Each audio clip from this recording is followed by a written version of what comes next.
এই রমজান মাসেও 2000 লোকের ইফতারি নষ্ট করে গেল। আপনারা তো দেখলেন নিচ্চক্ষে। এই কাজটা আমি আমার নেতা জনাব তারেক রহমানের কাছে বিচার চাই। কি করলেও নাই, এলাকাবাসী গরিব মানুষের হকটা মেরে দিলে রমজান মাসে 3টা মোটরসাইকেল নিছে, মোবাইল নিয়ে গেছে গা, আরো বলে কার ওই যে জেনারেটর নিয়ে গেছে, বক্স কোবাই নষ্ট করে গেছে। ভাই ক্ষতির পরিমাণ এটা বহু। এখানে 2500 লোকের রিজিক নষ্ট করেছে। যারা এটাকে আয়োজন করেছে, আমরা আয়োজন করেছি, আমরা বুঝতেছি আমাদের কেমন লাগতেছে। তারেক রহমানের নির্দেশনা অমান্য করেছে, খালেদা জিয়ার জন্য দোয়া মাহফিল নস্যাৎ করেছে। যারা করেছে আমার সন্দেহ তারা আসলে কোন দলের আওতাভুক্ত, এই বিষয়টা আমাদের দেখার আছে। আমরা এটা খুঁজে বের করব এবং খুঁজে বের করে দেন আপনাদের সম্মুখীন আবার আমরা হব ইনশাআল্লাহ।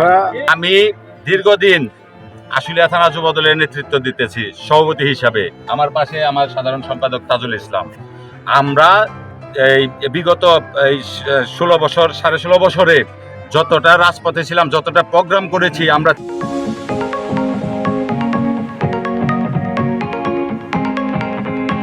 তৃণমূল থেকে কেন্দ্রীয় প্রোগ্রাম পর্যন্ত এমন কোনো প্রোগ্রাম নাই আমরা না করেছি। এবং আমাদের সাথে এই জহির ছিল না। যারা বলেছে তারা কোথায় ছিল তাদেরকে প্রশ্ন করেন। তারা দলের জন্য কি করেছে, তারা আজকে বড় বড় দলের, আমার যুব দলের প্রোগ্রাম আমি করব, আমি তাকে দাওয়াত দিব না। আমার কি বাধ্যবাধকতা আছে? সে কে, তাকে আমার দাওয়াত দিতে হবে। আমি আমার যুব দলের প্রোগ্রাম, আমার যুব দলের ছেলে পেলেকে সাজাবো। আমার যখন ইচ্ছে হয় আমি তখন তার প্রতি আমার দাওয়াত কার্ড পাঠাবো। আমাকে তাকে 15 দিন আগে দাওয়াত দিতে হবে। আমি তাকে দাওয়াত দিলাম না বলে সে আমার প্রোগ্রাম নষ্ট করে দিবে। খানা টানা ফালাইয়া আমার চামিচ, মগ, ব্লেন্ডার, বডি কেবা কাহারা নিয়ে গেছে। আমি বলতে ঘটনা উদ্দেশ্য করেই আমার জিনিস সব উদা হয়ে গেছে, লুটপাট হয়ে গেছে। কমসে কম 25 থেকে 30 জন লোক বেশি হইব, কম হবো না। হুট করে তাকাই দিই সত্যি রাতে দাও, সাফারি, পিস্তল এডি দেখি হাতের মধ্যে এই কুবান শুরু করে দিল। তখন আমি বললাম যে ভাই, আমি ফ্যানের সামনেই আমি বলছি ভাই, আমি গরিব মানুষ, আমার ভাই এডি নষ্ট করেন না, ঠিক আছে? আপনারা অন্য কিছু করেন কিন্তু এটি করেন না। তখন আমার আইয়া দাও ধরছে গাড়ির মধ্যে। তখন এই ভাই কইছে যে ভাই দাও এটা করেন না, ঠিক আছে?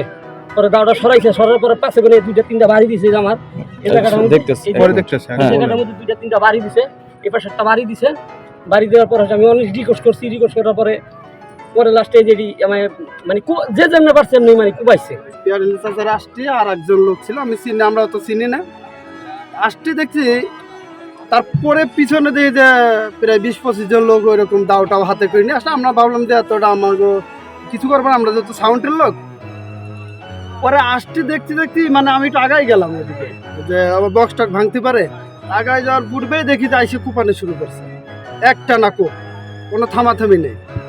পরে আমি আবার অনেক রিকোয়েস্ট করলাম, ভাই আমরা সাউন্ডের লোক, আমরা গরিব মানে ব্যবসা করে খাই, এই জিনিসপাতিগুলো ভাঙেন না। রিকোয়েস্ট করার পরেও তো কোনো শুনি নাই আর কি, কেউ কোনো কিছু যে যার মতন ভাঙিয়া চুইরা। পরে লাস্টে যখন দেখলাম যে আমার নিজের সেপও রাখতে পারি না, তখন আমি সরে গেলাম।